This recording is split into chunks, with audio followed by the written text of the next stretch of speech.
Okay. Okay. You go into a store and you buy a can of tuna fish. Okay. Now you hope you're not going to find scales on either the outside or the inside of the can, right?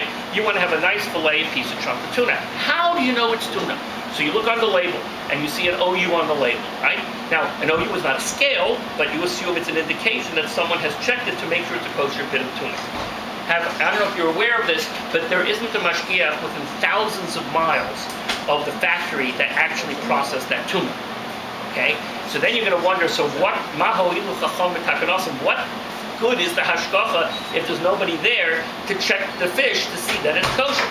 And the answer is, the OU follows the approach that if the only type of fish processed in a facility is kosher, then one need not supervise on a, in a mashgiach committee, one need not supervise it constantly. You can make spot inspections.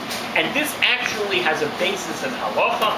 There are rishonim that say this, and indeed I'll tell you the story. This is Shibbolei Haleket based on Tosfos Reed. His names are not important. It's quoted in Beis Yosef. He says the story goes like this. They used to receive barrels of fish, mimedinas hayom, which means from faraway places, sitting who knows in the boat for months, salted fish. Pieces of fish, them barrels, and they opened them up and they always used to check to see if there were scales on the pieces of fish. So far so good. And then sometimes it says that they would receive, and some of the pieces would have scales and some of the pieces wouldn't. So then the eight says make a jigsaw puzzle. In other words, reconstruct your fish. In other words, you have 10 pieces, reconstruct it, you see it all came from the same fish. So if one piece had scales on it, you know that the whole thing had scales on it. And then sometimes that none of the pieces had scales on it. What do?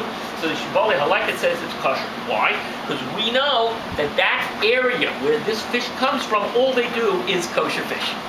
So that's the heter that the OU relies on to allow the certification of tuna without the mashgiach being present at all times. So just be aware. But you should also be aware there are many who disagree with this approach. The Circle K does not agree with it. The Star K does not agree with it. So, and all of the, I call it the frum brands of tuna, like Dugim and Dayam, I don't know all the different names they have now, Geffen, all these all have a mashgiach tamidi, and they actually say it on the label. They also say Bishul Yisrael because of the different issue, which I'll get to in a moment. And sometimes the OU, especially for Pesach, will make a production of seasoned tuna fish, and they actually will have a mashgiach on there, and you'll see letters on the label, and the letters will say MTBY. MTBY means Mashgiach Tamidi Bishul Yisrael.